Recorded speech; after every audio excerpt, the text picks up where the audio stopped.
Hi, this is Ajay and thanks for all 24 subscriber. நீங்கள் 24 பேர் என்னை சப்ஸ்கிரைப் பண்ணியிருக்கீங்க. அதனால் உங்களுக்கு ரொம்ப ரொம்ப தேங்க்ஸ். அண்ட் நிறைய பேர் என்னோடய பாஸ்ட் வீடியோஸ் பார்த்துருக்காங்க. அவங்களுக்கும் ரொம்ப ரொம்ப தேங்க்ஸ். ஆக்சுவலி நான் வந்து ஃபேஸ் காமிச்சு வீடியோ போடுறதுல இஷ்டம் இல்லாத ஒருத்தன் தான். பட் நிறைய காப்பிரைட் இஷ்யூஸ் அந்த மாதிரியான பிரச்சனைகள் வரதுனால ஓகே, அதை வந்து அவாய்ட் பண்ணுறதுக்காக நான் வந்து ஃபேஸ் காமிக்க வேண்டிய ஒரு கட்டாயத்தில் தள்ளப்பட்டிருந்தேன். ஓகே, ஃபைனலி நான் வந்து ஃப்யூச்சரில் இந்த மாதிரி தான் வீடியோ பண்ணலான்னு இருக்கேன். And thanks for supporting. And ஃப்யூச்சரில் நிறைய சப்போர்ட் பண்ணுங்கள். அண்ட் வாங்க இப்போ நம்ம வீடியோக்குள்ளே போகலாம். அண்ட் இந்த வீடியோவில் நாம் எதை பற்றி பார்க்க போகிறோன்னா, துபாயில் கரண்டாக வந்து போயிட்டுருக்கிற ஒரு விஷயம். துபாயில் வந்து ரொம்ப பெரிய மழை, ஃப்ளட் ஆகிற அளவுக்கான ஒரு மழை. அது மாதிரி நம்ம நியூஸில் கேட்டிருப்போம், எல்லாம் பார்த்துருப்போம். பட் அது வந்து எதனால் இந்த மாதிரியான ஒரு சிச்சுவேஷன் துபாய்க்கு வர்றதுக்கான காரணம் எதனாலன்னு நம்ம எல்லாருமே யோசிக்கணும்.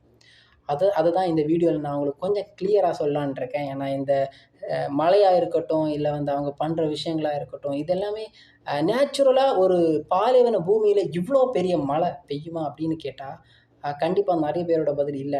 பாலைவனத்தில் மழை பெய்யும், பட் இந்த அளவுக்கான மழை கிடைக்குமான்னு கேட்டிங்கன்னா கண்டிப்பாக பதில் வந்து இல்லைன்னு தான் வரும். பட் அவங்க மட்டும் இந்த அளவுக்கான மழை எப்படி துபாயில் பெய்யுது அதை வந்து நான் உங்கள்கிட்ட சொல்லலான் இருக்கேன். அப்புறம் இப்போ கரண்டாக துபாயோட சிச்சுவேஷன் என்ன அதையும் நான் உங்களுக்கு சொல்லலான் இருக்கேன். ஸோ கண்டிப்பாக கடைசி வரை பாருங்கள். உங்களுக்கு கண்டிப்பாக யூஸ்ஃபுல்லாக இருக்கும், இன்ஃபர்மேட்டிவாக இருக்கும் நம்புகிறேன். ஸோ வாங்க வீடியோக்குள்ளே போகலாம். ஓகே, இப்போ துபாயோட சிச்சுவேஷன் என்ன? இப்போ துபாய்னு சொன்னதுமே உங்கள் எல்லாருக்கும் என்ன ஞாபகம் வரும்? ரொம்ப லக்ஸூரியஸான லைஃப், டாலான பில்டிங்ஸ் அண்ட் லக்ஸூரியஸான கார்ஸ். அப்புறம் உங்கள் ஃப்ரெண்ட்ஸ், ரிலேட்டிவ்ஸ், ஃபேமிலி மெம்பர்ஸ் யாராச்சும் ஒருத்தர் துபாயில் உங்களுக்கு தெரிஞ்சவங்க கூட கண்டிப்பாக வேலை பார்த்துட்ருப்பாங்க. ஆனால் இது மாதிரி துபாயை பற்றி நமக்கு ஒவ்வொருத்தருக்கும் ஒவ்வொரு வகையான பர்ஸ்பெக்டிவ்ஸ் இருக்கலாம். பட் இப்போ அந்த பிளேஸில் மழை, நீங்களே யோசிச்சு பாருங்கள். நம்ம ஊரில் மழைங்கிறது ஒரு சாதாரணமான விஷயம். ஆனால் துபாயில் மழைங்கிறது அது ஒரு அசாதாரணமான ஒரு விஷயம். ஏன் சொல்கிறேன்னா, துபாய் வந்து நார்மலாகவே ஒரு பாலைவன பூமி. அப்படி ஒரு பாலைவன பூமியில் இவ்வளோ பெரிய மழையா? கிட்டத்தட்ட ஒரு வருஷம் மொத்தம் துபாய்க்கு கிடைக்க வேண்டிய மழை வெறும் 12 மணி நேரத்தில் கிடச்சிருக்குன்னா உங்களால் நம்ப முடியுதா? எதனால்? அவங்க அப்படி என்ன பண்ணதுனால இது கிடச்சிருக்குன்னு நீங்கள் நினைக்கிறீங்க? இப்போ டிரான்ஸ்போர்ட்டேஷன் கிடையாது, ரோடு கிடையாது, ஏன் அங்கே இருக்கிறவங்களுக்கு ப்ராப்பரான சாப்பாடு கிடையாது. அந்த அளவுக்கு இவ்வளோ பெரிய ரிச்சான ஒரு கண்ட்ரியில், அதாவது ஒன் ஆஃப் த பணக்கார கண்ட்ரின்னு சொல்லிப்போம். துபாய் வந்து நார்மலாகவே ஒரு பணக்கார கண்ட்ரி தான். அப்படி இருக்கிற ஒரு கண்ட்ரியில் ஒரு ஜஸ்ட் ஒரு 12 மணி நேரம் பெய்த ஒரு மழையினால் அவங்களுக்கு வந்து இவ்வளோ பெரிய டிசாஸ்டர் எதனால்? இது அவங்க எதனால் பண்ணாங்க? நீங்கள் கொஞ்சம் யோசிச்சு பார்த்தீங்கன்னா,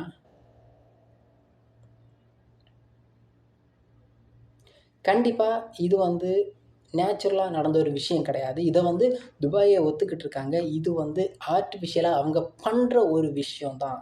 அது வந்து அவங்களே நிறைய இடத்துல சொல்லியிருக்காங்க. ஆக்சுவலி இது ஒரு டெக்னிக் மூலமாக அவங்க பண்ணுவாங்க. நார்மலாக பெய்கிற மழையை விட அதிகமாக பெய்கிறதுக்காக அவங்க யூஸ் பண்ணுற ஒரு டெக்னிக் தான் அது. ஆக்சுவலி அது என்ன சொல்லுவாங்கன்னா, க்ளவுட் சீடிங்.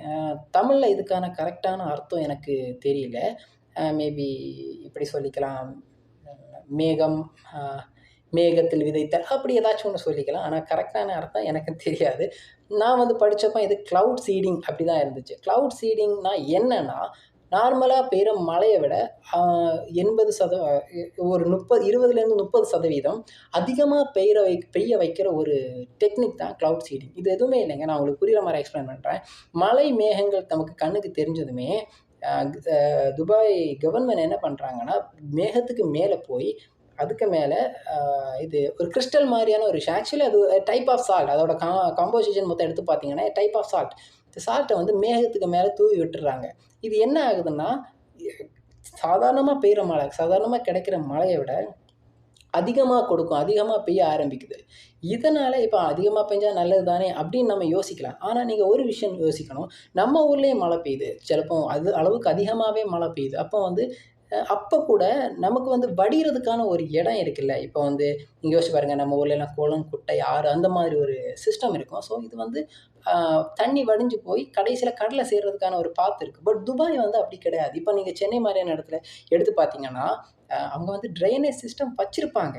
பட் அந்த ட்ரைனேஜ் சிஸ்டம் வந்து ஒரு அளவுக்கு மேலே போயிருச்சுன்னா, அளவுக்கு மேலே மழை பெஞ்சிருச்சுன்னா அவங்க அந்த ட்ரைனேஜ் சிஸ்டத்தை வச்சு சமாளிக்க முடியாது. துபாயும் கிட்டத்தட்ட இல்லை, துபாய் வந்து வச்சிருக்கிற ட்ரைனேஜ் சிஸ்டம் வந்து ரொம்ப பேசிக்கானது. ஏன்னா வந்து அவங்க வந்து நார்மலாகவே மழையை பார்த்துருக்க மாட்டாங்க. ஸோ மழைன்னா என்னன்னே தெரியாமல் ஒருத்தங்க இருக்காங்க. அவங்க வந்து எந்த மாதிரியான இன்ஃப்ராஸ்ட்ரக்சர் ட்ரைனேஜ் சிஸ்டத்துக்காக எந்த மாதிரியான இன்ஃப்ராஸ்ட்ரக்சர் வச்சுருப்பாங்கன்னு கொஞ்சம் யோசிச்சு பாருங்க. ஸோ அவங்க ட்ரைனேஜ் சிஸ்டமே டோட்டல் பேசிக் லெவலில் தான் இருக்கும். ஃபார் எக்ஸாம்பிள் துபாயில் வந்து நார்மலாக ஒரு வருஷத்துக்கே 100 சென்டிமீட்டர் மழை தான் கிடைக்குது அப்படின்னா, 100 மில்லிமீட்டர் மழை தான் கிடைக்குது அப்படின்னா, அவங்க ட்ரைனேஜ் சிஸ்டம் மேக்ஸிமம் எந்த அளவுக்கு வச்சுருப்பாங்க? ஒரு 120க்கு வச்சுருப்பாங்களா? பட் ஒரே நைட்டில் இது மாதிரி கொட்டி தீர்த்துருச்சுன்னா அவங்களால என்ன பண்ண முடியும்? அதே சிச்சுவேஷன் தான் இப்போ துபாயில் ஃபேஸ் பண்ணிக்கிறேன். ரோடு கிடையாது, அதுக்கப்புறம் ப்ராப்பரான ஃபுட்டு கிடையாது, டிரான்ஸ்போர்ட்டேஷனுக்கு எந்த ஆப்ஷனும் கிடையாது. ஏன் ஃபுட் டெலிவரி கூட யாருமே ஒர்க் பண்ண முடியாத ஏன்னா ரோடெல்லாம் தண்ணி, எதுவுமே பண்ண முடியாத ஒரு சூழ்நிலையில் வந்து அவங்க வந்து ஆல்மோஸ்ட் அங்கே உள்ள மக்கள் எல்லாம் ஆக்சுவலி சிக்கி தவிச்சுக்கிட்டு இருக்காங்க அப்படி தான் சொல்லணும். ஆக்சுவலி இந்த லாஸ்ட் 3 மந்த்ஸில் மட்டும் கிட்டத்தட்ட 10லேருந்து 15 வாட்டி க்ளவுட் சீடிங் பண்ணியிருக்காங்கன்னு அவங்களோட ரிப்போர்ட்லேயே சொல்கிறாங்க. இதுதான் இந்த பிரச்சனைக்கான காரணம் அப்படின்னு நிறைய பேர் அக்செப்டும் பண்ணிக்கிறாங்க. நிறைய எக்ஸ்ட்ரா சோர்ஸஸ் வேறு மாதிரியான காரணங்கள் இருந்தாலும், ஏன்னா அந்த டைமில் சேண்ட்ஸ்டார்ம் வந்துச்சு, ஸ்டார்ம் இருந்துச்சு, ஏர் வந்து வெட்டாக இருந்துச்சு, என்ன தான் காரணங்கள் கொடுத்துருந்தாலும் பட் இதுவும் ஒரு பேசிக்கான காரணம்னு யாராலையுமே மறக்க முடியாது. அதுதான் உண்மை. இதில் இருந்து இந்த விஷயத்துலேருந்து இப்போ நம்ம துபாய் வந்து பண்ணிக்கிட்டு இருந்த ஒரு விஷயத்துலேருந்து நம்ம கற்றுக்க வேண்டிய ஒரு விஷயம் என்னென்னா, என்றைக்குமே நீங்கள் மைண்டில் வச்சுக்கோங்க, இயற்கையை வந்து மனுஷன் வந்து ஓவர்டேக் பண்ணவே முடியாது. அப்படி ஒருவேளை இயற்கையை வந்து ஆளணும், இல்லை இயற்கையை வந்து கட்டுப்படுத்தணும் அப்படின்னு நினைக்கிறான்னா, கண்டிப்பாக அது வந்து இதை மாதிரியான ஒரு டிசாஸ்டரில் தான் போய் முடியும். நீங்கள் இது வந்து உங்களுக்கு அதுக்கான ஒரு பெஸ்ட் எக்ஸாம்பிளாக இருக்கும். அப்புறம் வந்து ஃப்யூச்சர்லையும் ஆக்சுவலி இது வந்து நமக்கு ஒரு எக்ஸாம்பிள் கொடுக்குற ஒரு விஷயம் தான், நீங்கள் எப்படி வேணால் பார்த்தாலும். அண்ட் முக்கியமாக நம்ம இது எப்படி என்ன பண்ணலாம், நம்ம வந்து வேறு நாட்டில் இருப்போம். ஆக்சுவலி நான் வந்து சவுதி அரேபியாவில் இருக்கேன், நீங்கள் வந்து இந்தியாவில் இருப்பீங்க, வேறு நாட்டில் கூட இருப்பீங்க. பட் நம்ம இதுக்காக என்ன பண்ணலாம், நம்மளால் என்ன பண்ண முடியும்னா கண்டிப்பாக வந்து ப்ரே பண்ண தான் முடியும். ஏன்னா துபாய் மாதிரியான ஒரு வெல்த்தி கண்ட்ரீஸில் அவங்களுக்கு வந்து ஃபினான்ஷியலாக நம்மளால் ஹெல்ப் பண்ண முடியுமான்னு கேட்டால் அவங்கள்ட்டே எக்கச்சக்கமான ஃபினான்ஷியலாக ஹெல்ப் பண்ணுறதுக்கான சோர்ஸஸ் அவங்களே வச்சுருப்பாங்க. பட் நம்ம என்ன பண்ண முடியும்? நம்மளோட ரிலேட்டிவ், ஃப்ரெண்ட்ஸ் எல்லோரும் அங்கே வேலை பார்க்குறாங்க, அவங்களுக்காக நம்ம ப்ரே பண்ணலாம். அவங்களுக்காக மட்டும்னு கிடையாது, நமக்கு தெரியாதவங்க கூட அங்கே இருக்க மக்களும் கஷ்டப்பட்டுட்டு தான் இருக்காங்க. கண்டிப்பாக அவங்களுக்காக ப்ரே பண்ணுங்கள். நம்மளால் ப்ரே மட்டும்தான் பண்ண முடியும். கண்டிப்பாக இந்த வீடியோ உங்களுக்கு பிடிச்சிருக்குன்னு நினைக்கிறேன். ஏன்னா எனக்கு மனசில் தோணுனதை நான் வந்து பேசிட்டேன். மேபி தப்பு இருக்கலாம், மேபி உங்களுக்கு ஏதாச்சும் நான் சொன்னதில் பிடிக்காமல் இருந்துச்சு அப்படின்னா கண்டிப்பாக எனக்கு கமெண்டில் லீவ் பண்ணுங்கள். நான் பார்த்து தெரிஞ்சுக்கிறேன். ஃப்யூச்சர் வீடியோஸில் வந்து நான் அதை பண்ணாமல் இருக்க ட்ரை பண்ணுறேன். Until that, tata, bye bye, thank you.